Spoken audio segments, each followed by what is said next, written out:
I want to welcome everybody officially to the sixth virtual sports and business networking mixer. My name is Rennie Curran.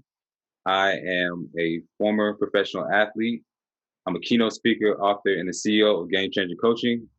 And we help uh, business leaders, we help athletes in the areas of leadership, performance, personal branding, and many other things. I speak to businesses, associations, schools as well on leadership, team building, overcoming adversity, and more.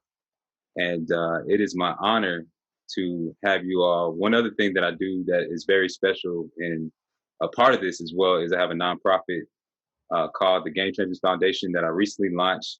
And our whole mission is to help current and former athletes at every level. And we do this through community engagement, through mentorship, and through professional development.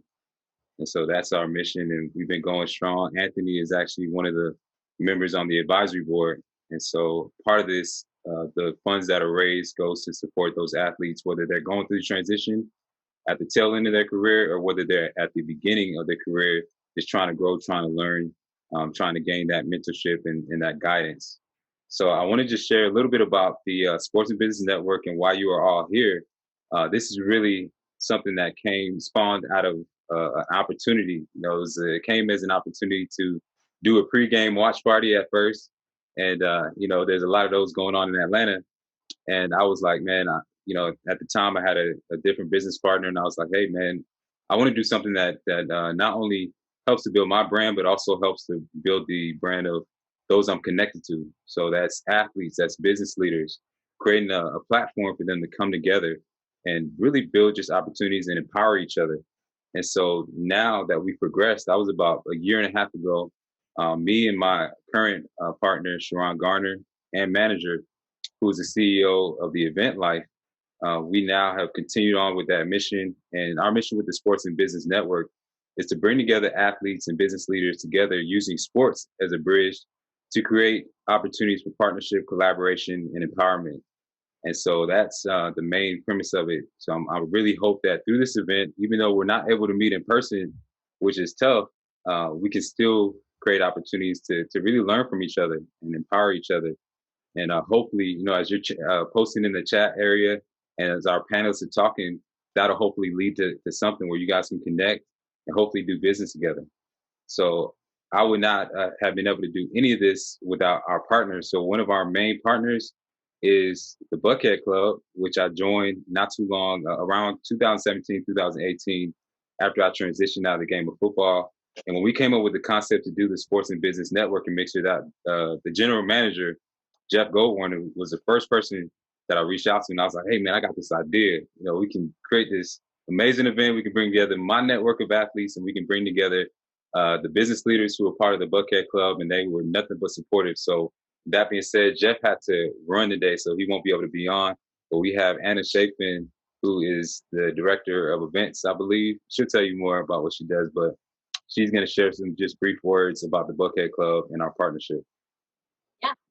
So welcome, everybody. So glad and honored to be here and be able to speak on behalf of Buckhead Club. If you joined us last month, you already met Jeff, who I call the mayor of Buckhead because he knows everybody and he's super, super well connected.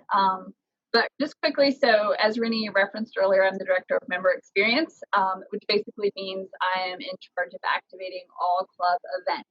So whether those are social or business, we try to do a good balance of both because our membership is reflective of both. We have a lot of people who are, C-suite executives, CEOs, really high-level power players in Atlanta.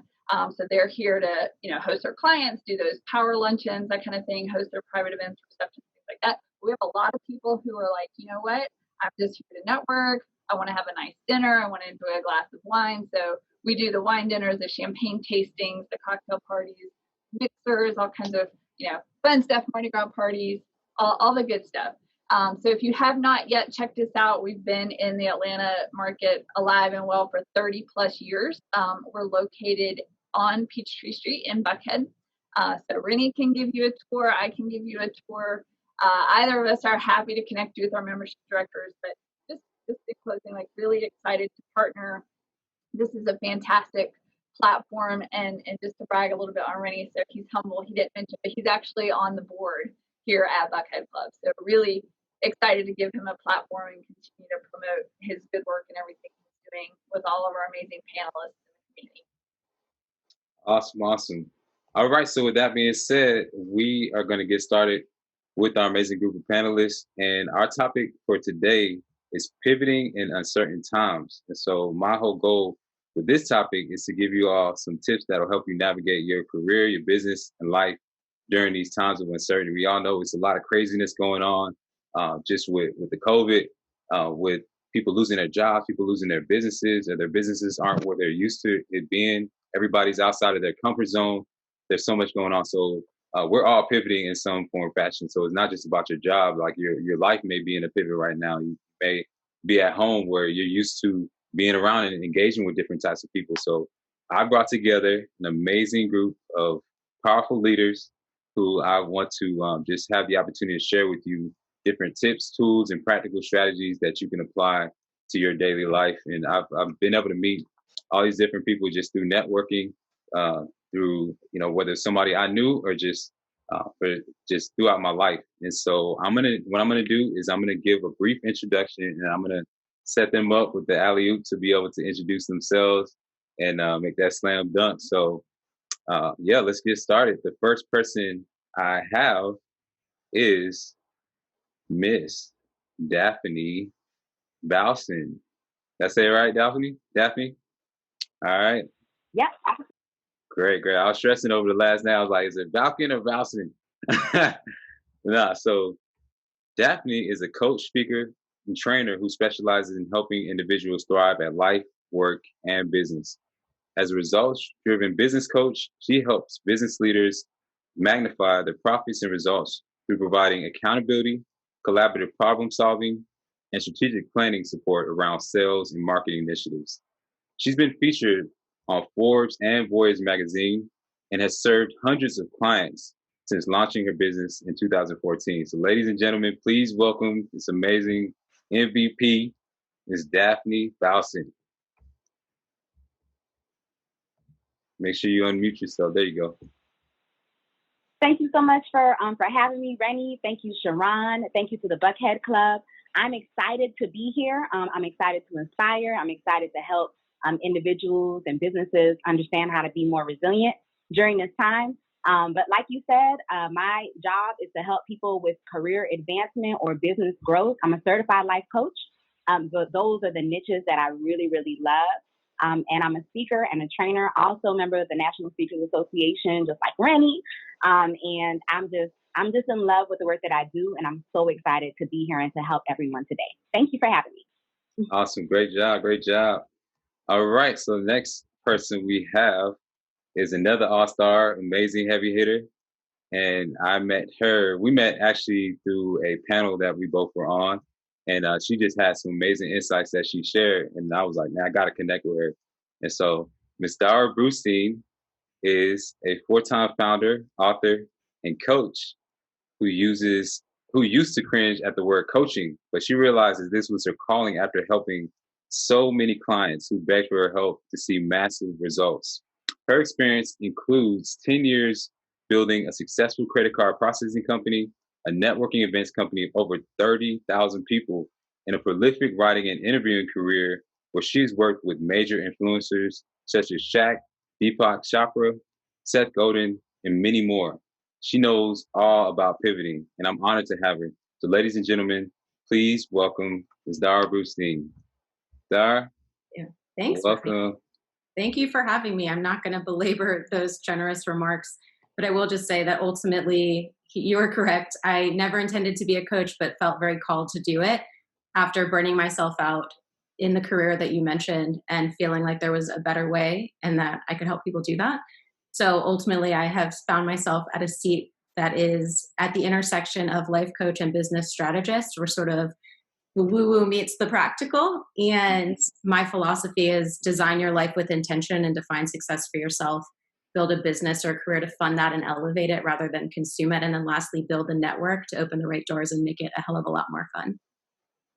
Awesome. Well, thank you so much for being on, and I'm excited for y'all to hear from her.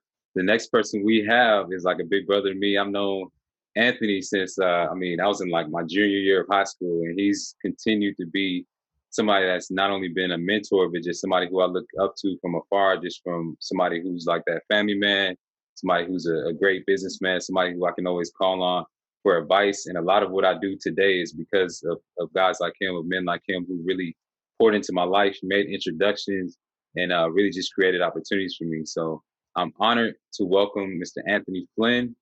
Anthony is a highly sought after advisor to CEOs, key executives, and their companies. A lot of the clients he works with, you all know them. One of them is Dr. Eric Thomas, who he works with personally. And he has been a leader with numerous Fortune 100 giants such as Kraft Foods, RJ Reynolds, and 3M, along with pioneering in several multi-million-dollar nonprofit ventures as well. So he's very, very diverse in his knowledge. Anthony has also served as a featured speaker at Harvard, Emory, TEDx, along with many other types of media. He has authored 2 books that he'll tell you about: The Execution Pipeline and The Happiness Map. He sits on several renowned boards, and his coaching clients include several high net worth individuals, professional athletes, small business owners, and many more. When I thought about pivoting successfully, I immediately thought about Anthony, because this guy's done it a million times and he's done it successfully. So ladies and gentlemen, please welcome Mr. Anthony Flynn. Big bro. Rennie, first of all, man, you embarrassed me telling my age. I've known you since you were in high school. And you still look the same, man. I appreciate it. And truly, man, I'm honored to have the opportunity to share the platform with Daphne and Darrah. They are amazing. Just in the short 10 minutes I have with them, I'm like, okay, how did I get here? So truly, ladies, it's an honor to be here and share the platform with you both. And, you know, a little bit about me again. Rennie, you pretty much just shared it, but I'll just say that I love to help people who are already successful become more successful. So, you know, it's once you become a high achiever, right, it's hard to keep achieving and sustain. You know, once you win a Super Bowl, it's hard to win back to back to back, right? Right. So, that's real. Many of my clients are people who are metaphorically winning Super Bowls, and they've hit a roadblock in some fashion, or they just want to accelerate. And so I spend time helping them go to the next level. Heck yeah. Awesome. So yeah, I'm excited for y'all to hear from him. That being said, we will get started with the questions. And what I'm going to do, remember the topic is about pivoting during times of uncertainty, or pivoting in uncertain times. And so what I'm going to do is I'm going to ask a targeted question to each of our panelists to start off. And then from there, I'm going to ask some questions that are just targeted to the general group. And then we'll also open it up for questions from the audience. So first question is for Daphne, Coach Daphne. So this is all about overcoming challenges, Daphne. So as a coach, what are some common challenges you're seeing with your clients during this time? What are a few strategies that you recommend for those who are watching to overcome those similar challenges? Thank you so much for asking that question. So a lot of my clients are mid-level managers, or they're senior leadership for an organization, or even entrepreneurs. And some of the questions they're asking themselves are, am I going to be able to make it on the other side of this? Do I have time for my dreams while taking care of my kids at home? Will I be able to start a business or scale a business in the midst of everything going on? And are my revenues going to plummet as a result of the things that we're experiencing now? But what I want to tell you is that gold and gems are made in the fire, okay? So gold and gems are made in fire. So what I mean by that is, a lot of beautiful things come from challenges. There are a number of different businesses who launched and are successful, who launched in the middle of recessions. IBM launched in 1911 in the middle of a 2-year-long economic panic, and they are a $77.1 billion company. We have Disney that actually launched in the middle of the Great Depression, and we all know about Disney, right? They are a $69.6 billion company, right? So I have clients. One of them quit their job in January. He had a good job, quit his job. Last month, he hit $10,000 in monthly revenue in the middle of the pandemic. Another client from April to August went from $2,500 to $8,000 in monthly revenue in the middle of the pandemic. And then I have professionals, right, who are looking to get a new job and saying, I can't, I've been fired, there's no way. Clients are getting jobs, One of my clients had a $40,000 salary increase within her company, moved up like 3 bands in senior leadership. And I have 3 clients total that increased their salary over $20,000 during this time. So there are opportunities. I tell you those stories, whoever's listening right now, because I don't want you to give up. I want you to know that there is hope. So I'm just going to wrap up this question with 4 different strategies that I think people need to keep in mind during this time. So number 1, in order to be able to, I'll take notes. I used to be a teacher, so that's why we got 4. Okay, so one of those strategies are identify where the biggest needs are. So identify what is needed most within your company or within your niche or within whoever your ideal clients are. What is the new need? What is the hot thing that people need right now in this time, whether you're a career professional or entrepreneur? That's number 1. Number 2 is consistently create meaningful connections. I love how everyone is talking about relationships. So pursue marketing or networking strategies, that provide you with the greatest impact during this time.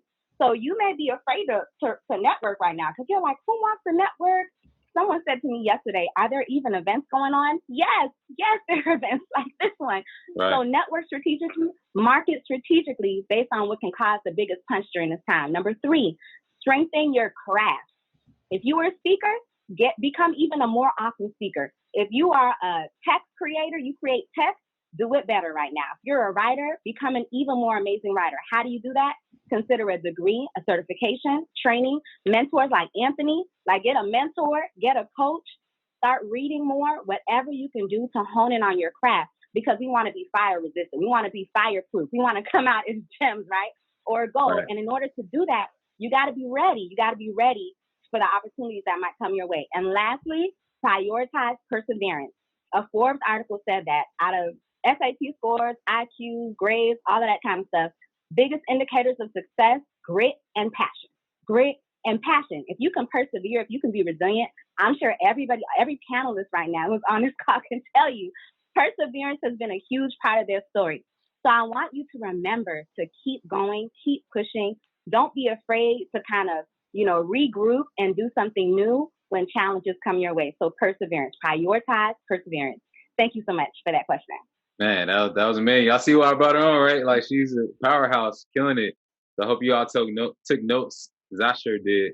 Identify what's needed most, the trends, creating ways to connect, strengthen your craft, prioritize perseverance. That's amazing. And when I think about my transition and going from athlete to entrepreneur, all the things you just listed were the exact things that I did. I mean, I remember sitting there and just writing down the skills that I had and how it applies to the business world, and just really thinking about just what can I offer outside of Jersey, outside of my norm, and then starting to connect, starting to go to network events and workshops and just sitting with guys like Anthony.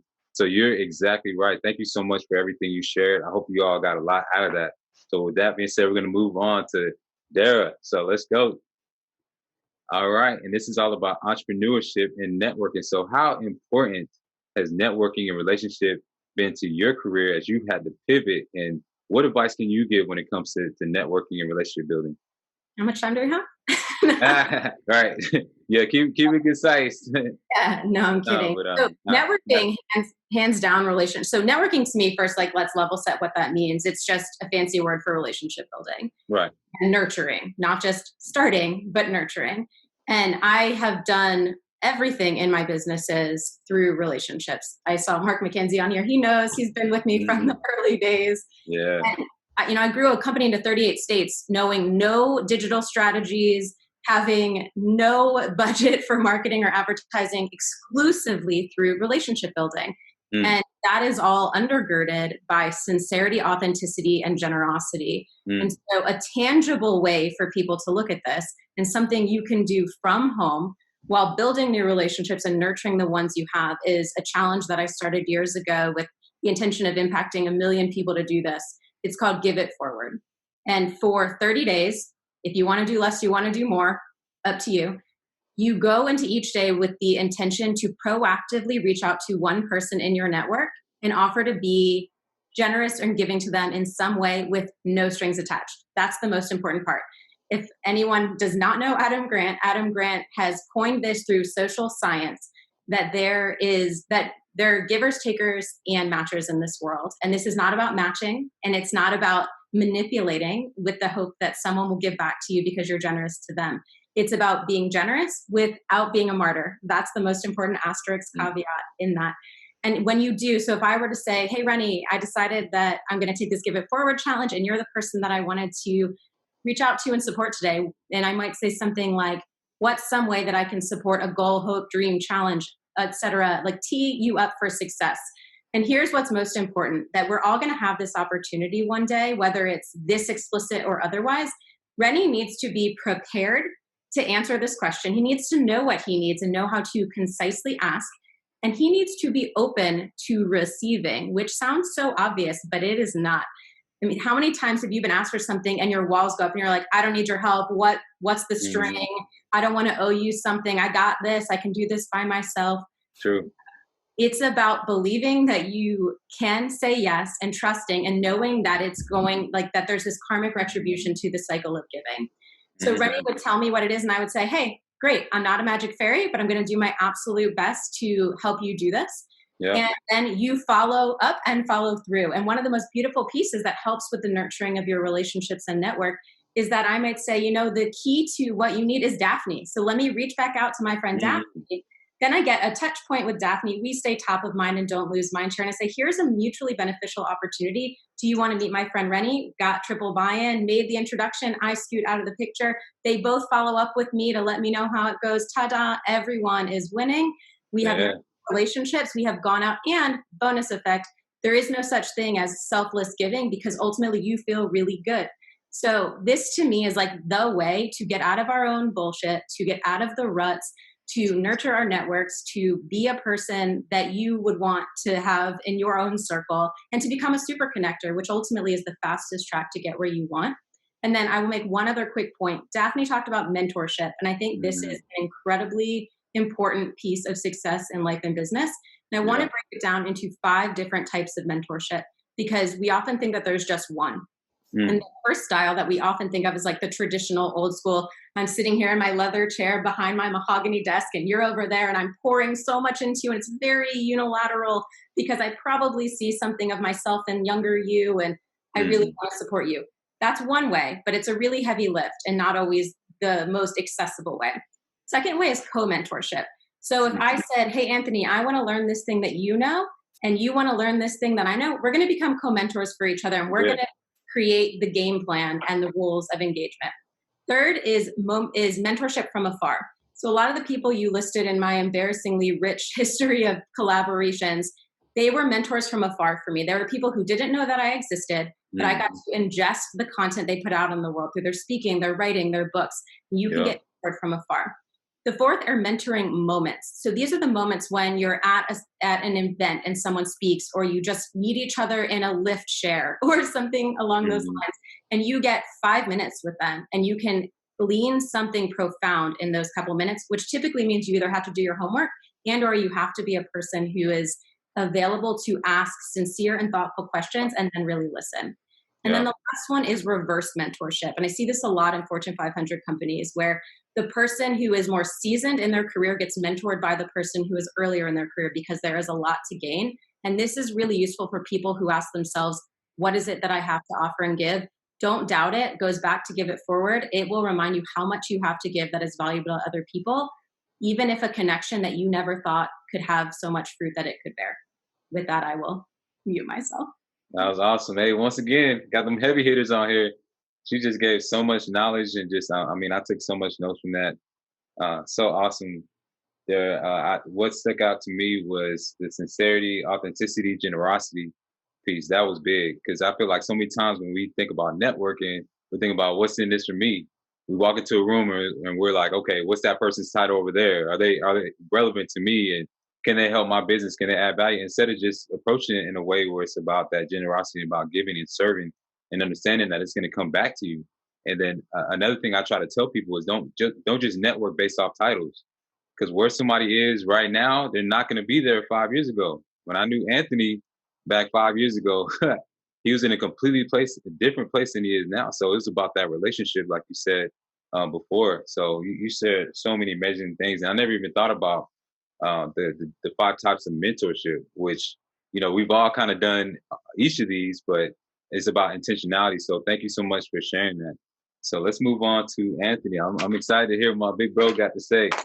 So this is all about leadership and building success. So as someone who specializes in helping CEOs and key executives navigate their career and their business, what would you say are the keys to not just pivoting for yourself and managing change for yourself, but also doing it in a way that leads to success for your team and your business? Yeah. So first of all, once again, man, thank you for the opportunity to share. These ladies are powerhouses. So it's an honor on this platform with them. Yes, so, sir. Rennie, I'm probably going to say something that's not conventional, that's not an immediate forethought for people, right? Because most of the time when we think about business and pivoting, we're thinking very technically. Mm-hmm. I'd actually like to say that one of the number one attributes for people that I know in my circles, and I coach a lot of high-powered CEOs, key executives, et cetera. And I'd say their ability to maintain emotional stamina and emotional control is everything. Because if you really think about it, for those of us who are out here, many of the people who are here, if not all of them, you've proven over time that you have the skill set to actually do what you do. Like every one of us has developed skills over time. Mm-hmm. So you didn't get to where you are without skill development. Right. The challenge for many people is the will set, right? Like it's shifting from the understanding of skill to will. Right.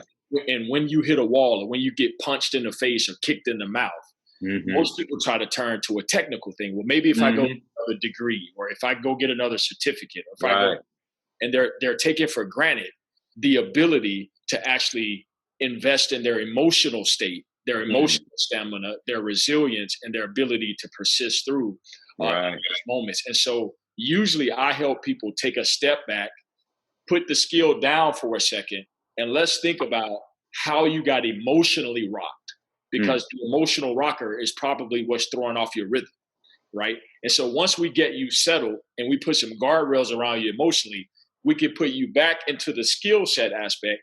Think about you as an athlete, right? How many athletes have an injury or get cut or whatever the case, and they have trouble bouncing back?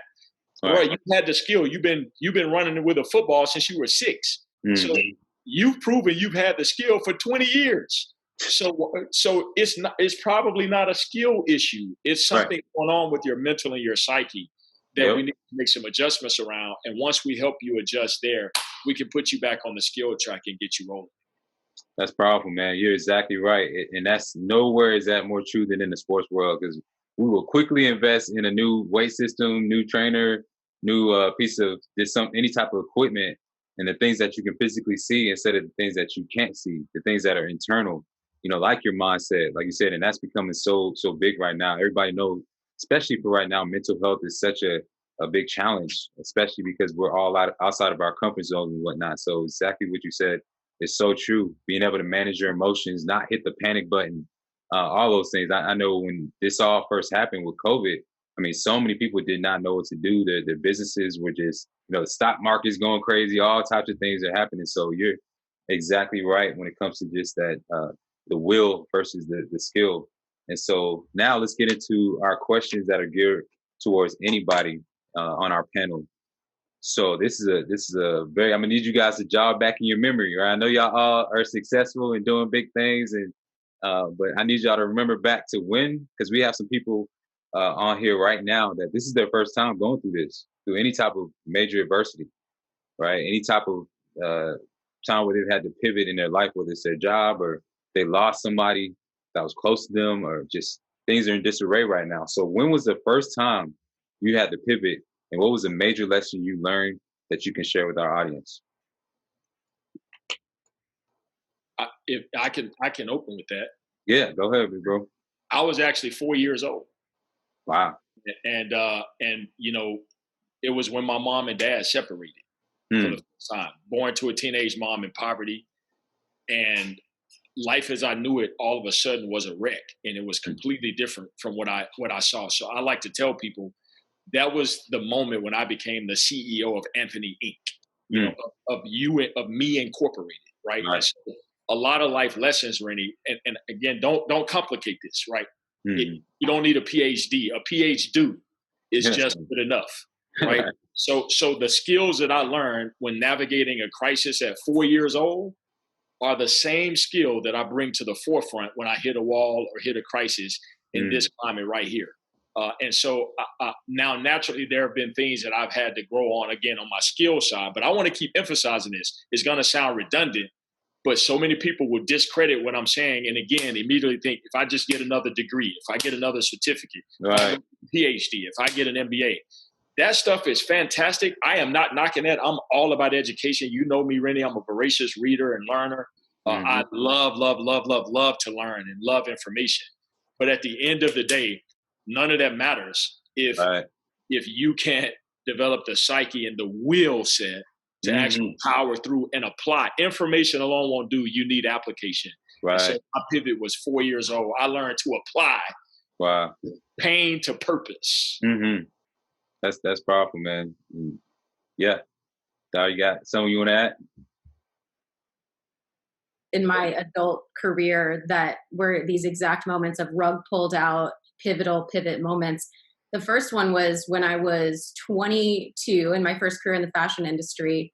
And I had just gotten a restraining order against my landlord, not a place I wanted to be. So I immediately rushed and bought a house so I wouldn't be living in fear anymore.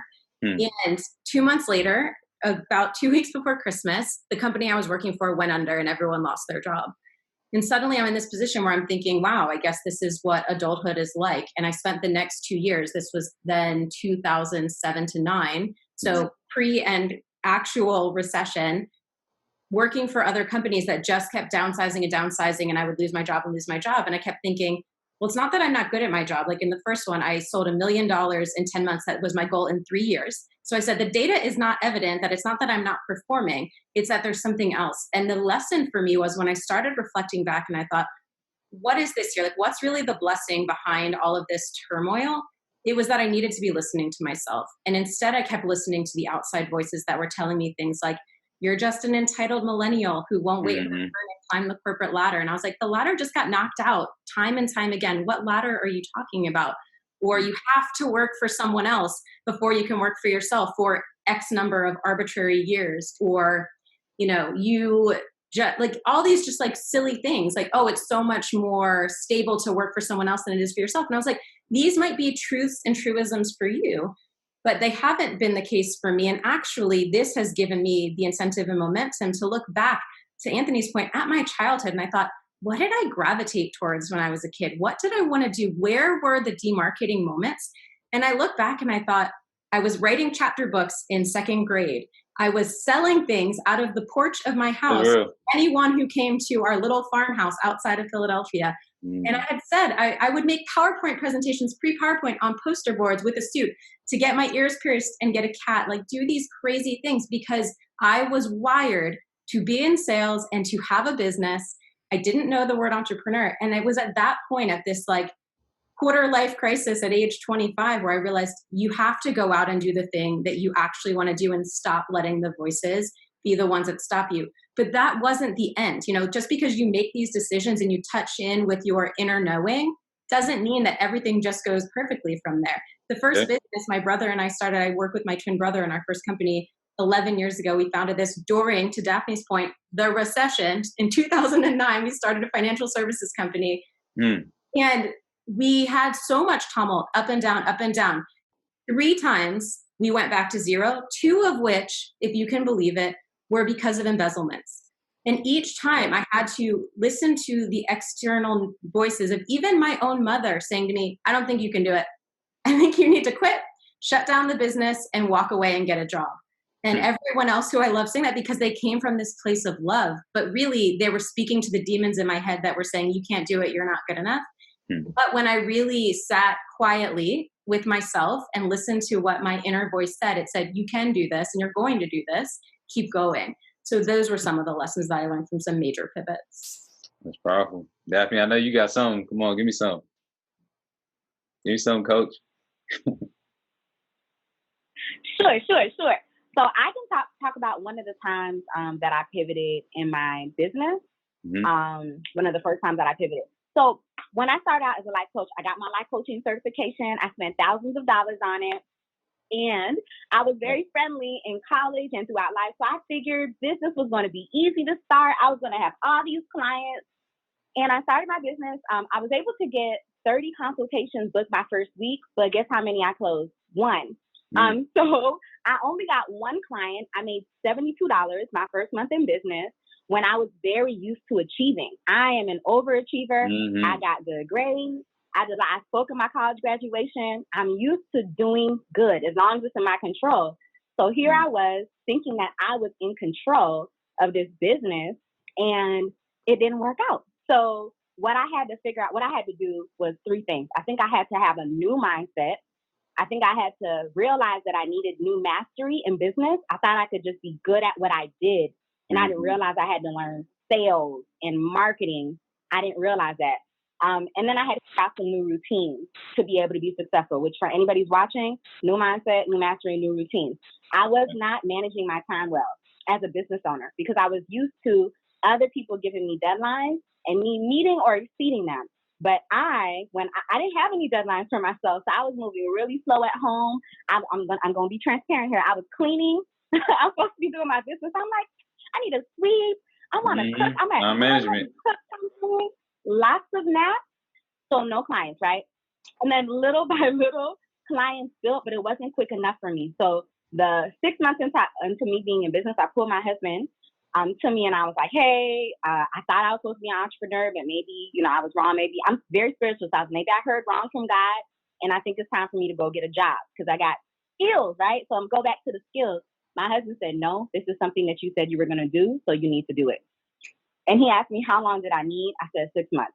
So in 6 months, I got some new routines.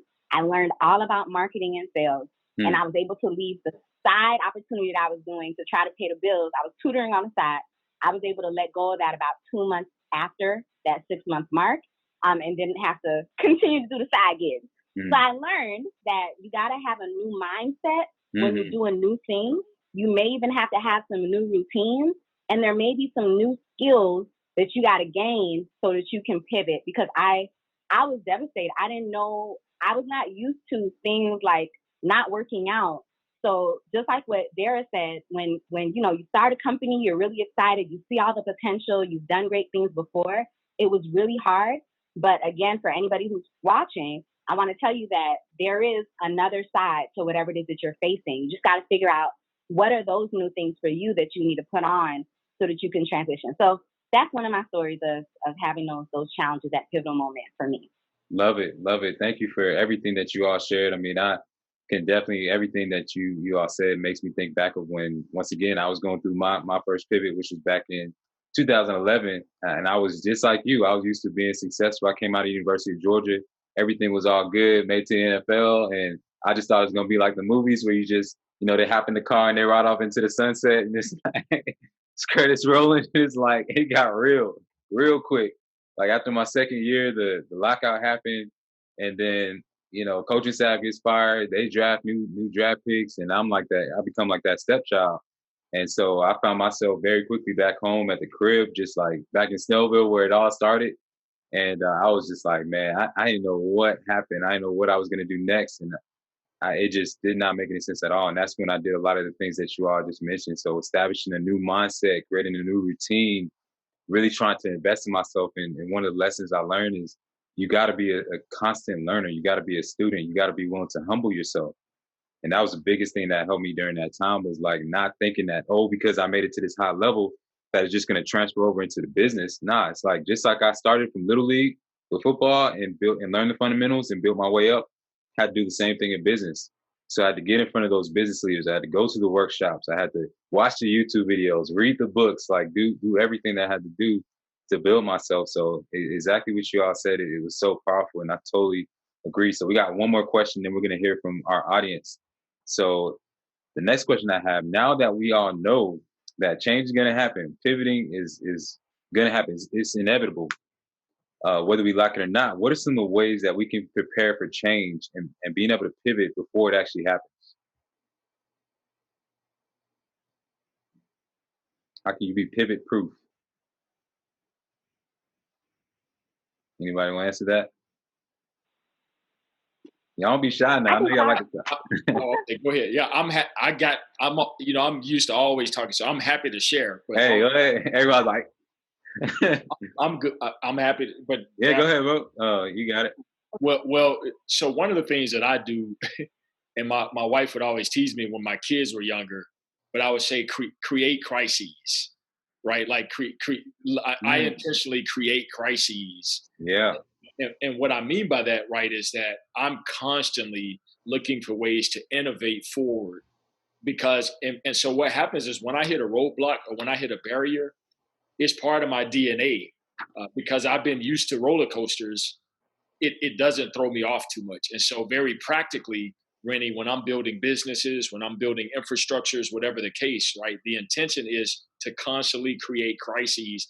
Now, obviously, the intent is healthy crises. In other words, in fact, I'm working on my third book now, and I'm going through this whole framework of the difference between making and maintaining, right? And so in the making stage, right, you're always innovating, you're always pivoting, you're always innovating. And then, of course, you get to a point where you want to maintain so you can put some solid infrastructure around what you've been making. Right. And so I try to keep myself on that rhythm at all times. And I think that's important because, again, many of us have the skill set, generally speaking, or we know how to acquire. We know how to go find somebody that does have the skill set to help us make the shifts we need to make. But the challenge becomes, oh my gosh, I wasn't expecting this. Like Darrah said, I wasn't expecting embezzlement twice in an early stage of my business.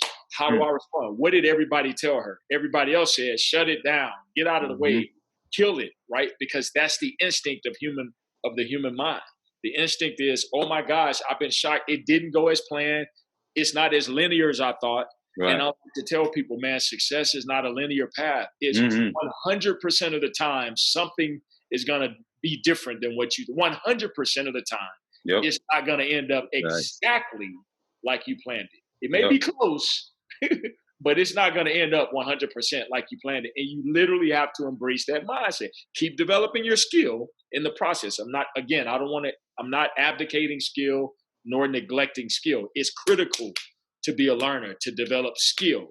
Yeah. Right? But it's also critical that you understand, especially like Daphne said, for my overachievers out there, success is not a linear path. And last thing I'll say is, you're not that smart. You may be smart, but you're not God. You're not God. Right. So I don't care how many plans you write, it will not be perfect and exact like you think it will be. And the minute you start to think you're God and your plan is going to be linear and perfect, you're going to get wrecked. You don't adjust and make your mind up that this thing won't turn out in perfection like I have written the script. True. That was a great sermon, and I want to build off of Anthony because the success word, I think, is a critical, again, like place to start with the definition that I think we will all kind of wreck ourselves to Anthony's linguistics if we are not clear about what success means for us. And it becomes ever more essential as things like we are experiencing now collectively happen and transpire, whether it's a global pandemic or you just lose your job because the company goes under or any number of other things go awry. It's you getting clear on what is it that success means for me. And I did a lot of inner diligence to determine this. And so to give an example, for me, it's freedom of how I spend my time and flow my gifts and strengths full out. And that can look and be embodied in so many different ways and incarnations, which is really great. Because when things don't go the way I hoped they would or thought they might, then I am not tied to the identity of all my success is in the bucket and basket of this thing. Right. I can come back and say, I feel okay because I still know who I am and I can still seek success on my terms in these other ways. And then the last piece, I think, too, to prepare yourselves for these unknown things and potential pivots goes back to the people. You need to be building these relationships that are not necessarily only tied to the work you are doing today. They should always be underpinned by people you actually enjoy being around and you're wanting to have a relationship with, regardless, to your earlier point, Rennie, of their title today, yesterday, or tomorrow. Yeah. And making sure you are buoying yourself with these types of people so that when things go a certain way, that you have already been pouring so much into them through things like the Give It Forward Challenge, that they are at the ready to say, we want to pull you up and out, and we're going to help you do that. That's awesome. That's awesome. Coach Daphne, you got anything else you want to add? Yes, I do. I love what Anthony said. I love what Darrah said. So just to add to those things, I think two things. The first is plan for your possibilities, and the second is make waves. So, and I'll explain what that means. So for the first one, with planning for your possibilities, there was something that one of my first business coaches said, and she basically said to make like a product and services map. So always be thinking about what is the next thing that your client might want, right? So no matter if you're a career professional or you're an entrepreneur, you should have somewhere a list or a plan of what things you may want to pursue in the next 5 years, in the next 10 years, in the next 20 years. Maybe you want a real estate portfolio. Maybe you want to jump into services because you offer products now. Maybe you want to do the opposite. You offer services, you want products. Maybe you want to build a team of people under you that do the same thing that you do. But having that, planning for your possibilities every single year, and the holiday season, I do a 3-year strategic plan for my business. So I identify what are some things that I want to do, what are my revenue goals, what are some things that I don't want to do, what are new kinds of marketing tools that I want to use.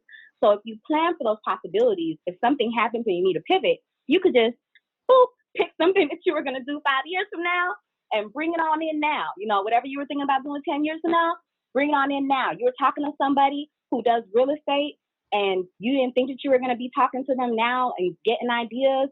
Go ahead and use what Darrah said, that co-mentorship or the traditional mentorship situation to jump deeper into that. So plan for your possibilities. And the second thing with making waves, I created this acronym, this WAVES acronym, for what people can do, whether it's to like maximize their influence. I think it also relates to pivoting. So every time you have to pivot, remember these things. The W is your why. Remember your why. Remember what your motivation is. Like Darrah said, time freedom. As an entrepreneur and now as a mom, I realized that I love time freedom. I didn't know how much I liked it before, but it's important to me. So I know when I'm pivoting that I need to keep in mind that I want time freedom. The A is your actions. So figure out what are the most important actions you need to take in order to pivot. The V is your voice. How do you want to be perceived, right? So based on however you need to pivot, one of my problems from my youth was that I was taught to fear. So I was always really afraid.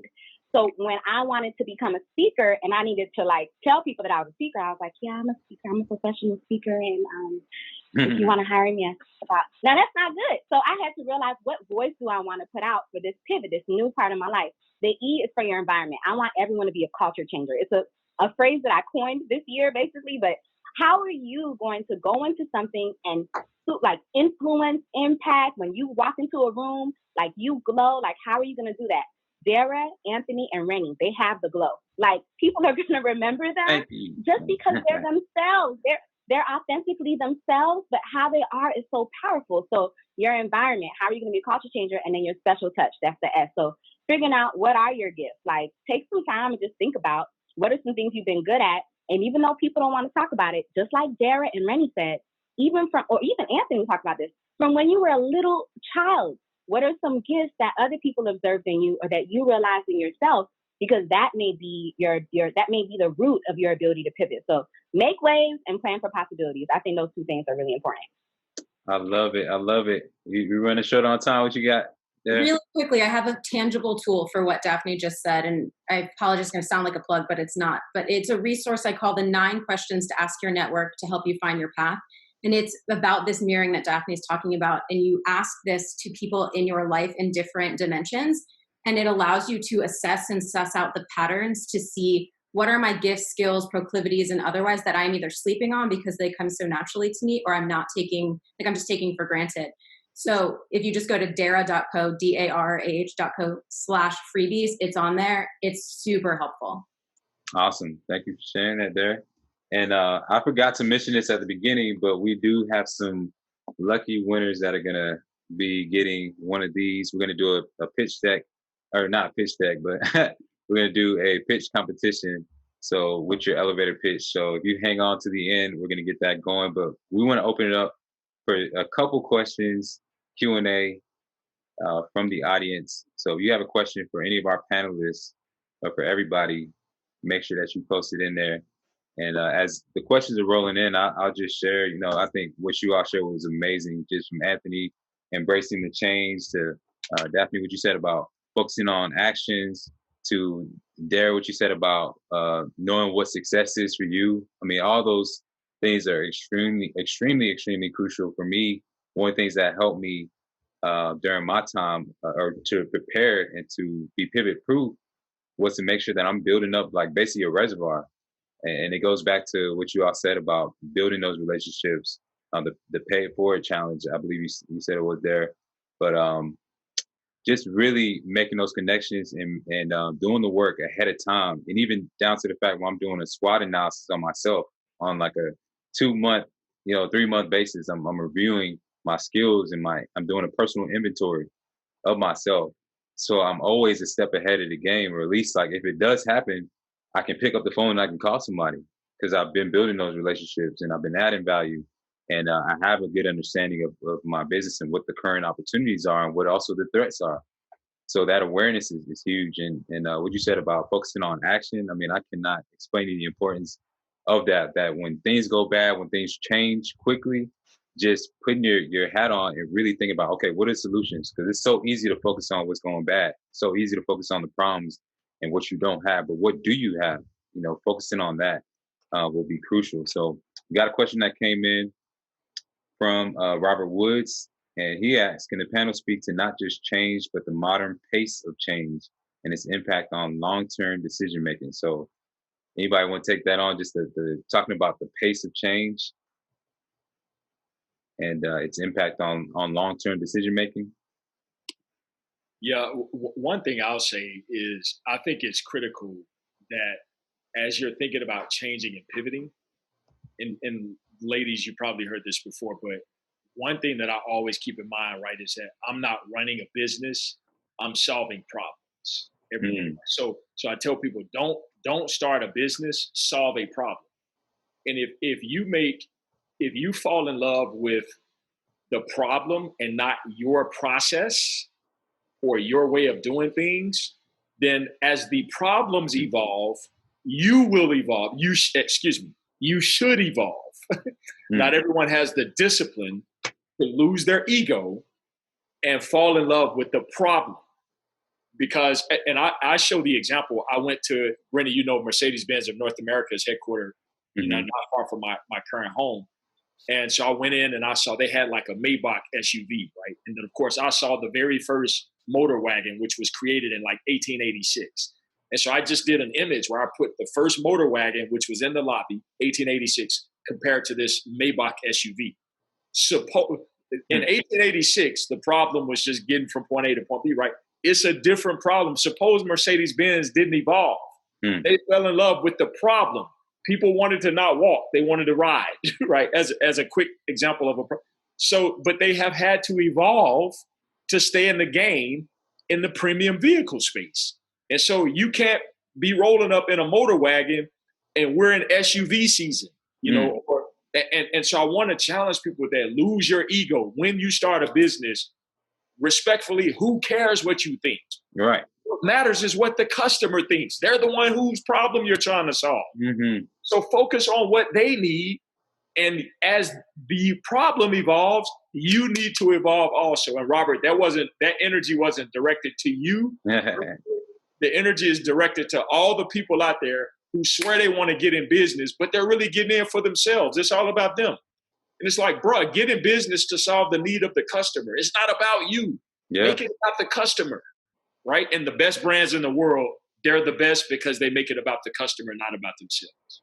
That's real. You're exactly right. I've seen so many entrepreneurs, small business owners, companies fail because they weren't listening, like you said, to the customers. They were so adamant and so stuck on to their baby, which is that original idea that they have, that they weren't willing to pivot, they weren't willing to change. Even though the numbers are saying this, the reviews are saying this, the writing's on the wall, you still want to hang on to what you believe in, that ego. So you're exactly right. And we all know that as entrepreneurs, we have to, there's no choice. So we are going to move on. I am going to get final words from our panelists, and I want you to share just your last final thoughts on pivoting, and then also how the audience can get in touch with you. And while that is going on, I want you to also introduce, because of time, the elevator pitch competition. So for those of you all who are still on, we're going to do a quick competition to win these headphones. These are Jobber headphones. They're our sponsors for today. So I want you to give a quick elevator pitch, and then you make it 2 to 3 sentences, and how everyone can get in touch with you. So the best pitch is gonna win. Don't make a whole paragraph, a whole story. Just 2 to 3 sentence elevator pitch. And at the same time, we're gonna have our panelists just give their final words on pivoting in uncertain times and how the audience can get in touch with them. So let's get started. Who wants to go first? Daphne, you're up.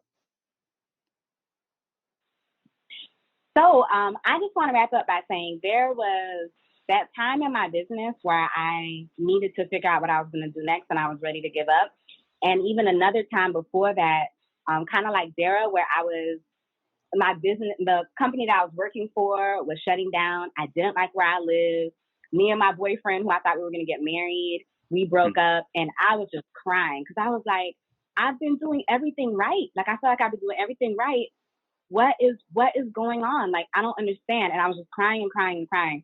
But what I had to realize was, and this is what I want everyone to realize, it's not about your past experiences.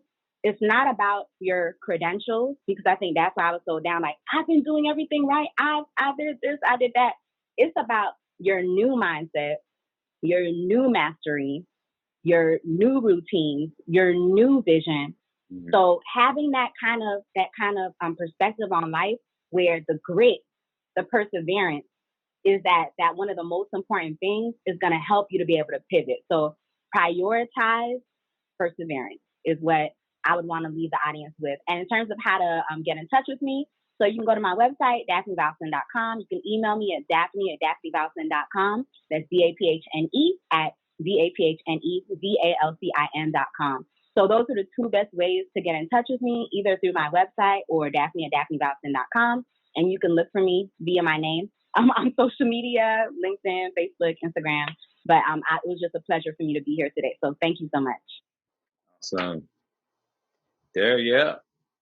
Sure. So I agree with Daphne. I think the final word is that no matter who you are, what your goals and dreams are, what your title is, none of us are above or immune to the mindset work. And that if we don't do that work and don't continue to do that work, we are going to continue to find ourselves unfulfilled and feeling like something is off kilter in our lives. And that can look a lot of different ways, but that work is critical and essential. And especially in a time now where we're sitting at home, this is a really great opportunity to slow down and do that work and connect with yourself. Because often when we look at the questions we're asking and the challenges we're facing, they often come down to the perspective and the mindset. How do we shift from scarcity to abundance thinking? Mm-hmm. How do we, like Rennie was saying, be grateful for what we do have at our disposal versus the things we don't have? How do we see the pieces of the puzzle coming together in the past in a way that we had never seen them before? How do we give ourselves confidence and clarity without needing other people to give it to us, and all these other things? So I think it starts there. And the two best places to find me are at the website. I wrote a link to it, but it's darrah.co, or I am on Instagram quite regularly, sharing almost daily. So there you are, selling them knowledge bombs. I do what I can at Darrah. Awesome. All right. Yeah, for me, I'd say my closing thoughts are: put your self-esteem in the work ethic and not the end result. Put your self-esteem in the grind. Most people put their self-esteem in the goal that they set, right? And again, when it doesn't work out in a linear fashion, they fall apart. It's a crisis. It's because you put your self-esteem in the goal and not the process. So you build a house brick by brick. It's good to have the vision for what the house looks like in the end. But if you're not getting up every day, putting in the sweat equity for what you can control and putting your self-esteem in what you can't control, you will fail every day of the week. And I don't mean literally. I mean, the fulfillment will be absent in your heart. And so most of us are absent of fulfillment is because we're putting our self-esteem in the end result. And it never turns out the way you wanted it to. Right. That's why you feel unfulfilled, because you painted a picture and it didn't turn out that way. But if you get up every day and go, when I lay down tonight, did I give it everything I had to give today? Right. Today.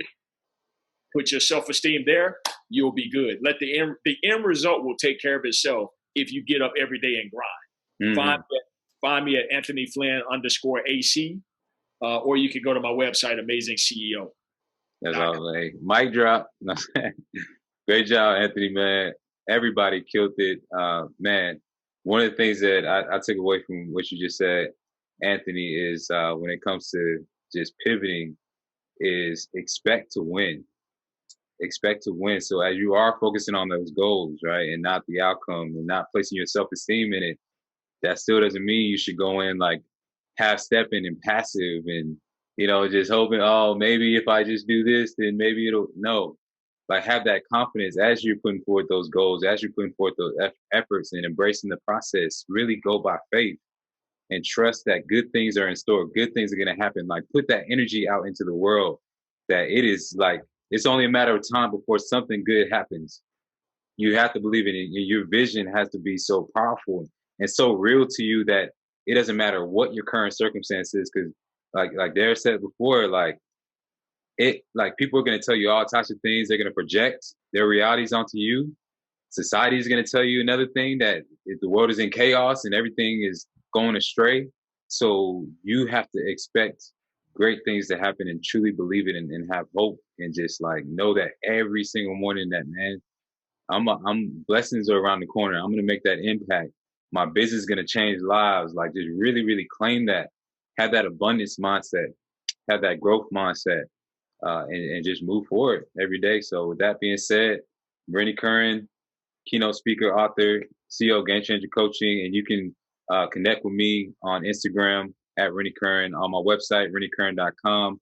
And it's an honor. It's an honor, y'all, to be able to bring everybody together like this and really offer this value and give everybody a platform as well. It's a powerful thing. So thank you all to the panelists for being a part of this. I know y'all's time is so valuable. It would, if they were charging y'all, it would have been $1,000 every 30 minutes. That's the kind of value we have over here. It's just, very, very powerful people who are doing great things in their business and everything. So I hope you all that are watching got a lot out of this event. We're going to keep this going with more sports and business virtual networking mixers every month until we can eventually see each other physically. I hope that eventually we all can come together and be in a physical space. I know eventually we will, but just saying that to say our events are so powerful because you have such a diverse group. And that's something we really focus on, is diversity, but also just that empowerment. So bringing people together who aren't just about just getting what they can for themselves, but really are there to net weave, not network, but net weave, and really just see how they can create opportunities and create partnerships and collaboration. So that's what we're about. And with that being said, I'm going to allow Sharon, my manager, to pick who the winner is of the pitch competition. And our panelists, you guys don't know this, but each of you all are going to get a pair of these headphones as well, too, as a thank you. So you're welcome in advance. You're going to love them. So Sharon, who do you choose as our winner? I choose Dominique Phillips. Dominique, all right. You are the winner. Yep. So Dominique, we will email you and have you send us your address and send you out your headphones. All right. So I'll let Sharon choose so nobody gets mad at me and like, Rennie, why you? That's the way to do it. Yes. All right. So Dominique, we will be in touch with your prize. To everybody who's still on and everybody who's watching from Facebook Live, thank you so much for tuning in. And this has been the Sports and Business Network, virtual networking mixer. And it's all about pivoting in a certain times. And once again, I want to say thank you to our panelists. Thank you to Jobber Headphones. Thank you to the Buckhead Club for helping to make this event a success. So with that being said, y'all have a great night. God bless. Stay positive and keep working hard. Thanks so much.